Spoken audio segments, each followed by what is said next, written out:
La RDC, si l'accord avec les États-Unis est confirmé, la RDC sera obligée de se séparer de la Chine.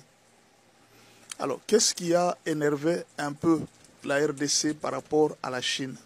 Il y a eu des problèmes qui se sont posés, qui ont énervé vraiment le gouvernement congolais. Le premier problème, c'est...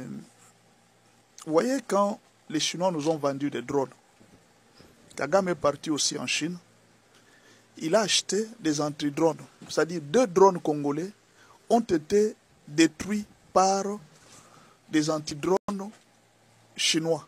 C'est-à-dire, en même temps que Kagame, la Chine est en train de profiter de la RDC, la Chine est en même temps en train d'armer notre ennemi pour nous détruire. Bien alors, tu veux une chose et son contraire. Tu veux qu'en RDC, il y ait la paix.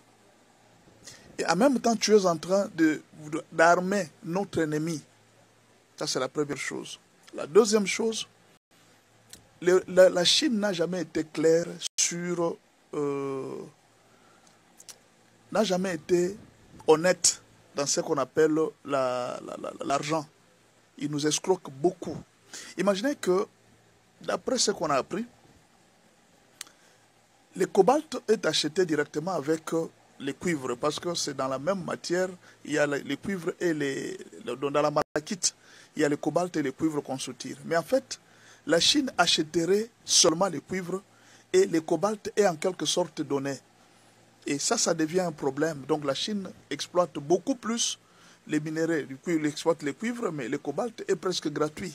Et ça, c'est un problème. Et le troisième problème, c'est ce qu'on appelle le dumping. Dumping, c'est-à-dire que la Chine peut stocker la marchandise. À un certain moment, la RDC sera incapable de vendre à une autre nation ou bien une autre. C'est-à-dire la Chine peut prendre notre propre marchandise.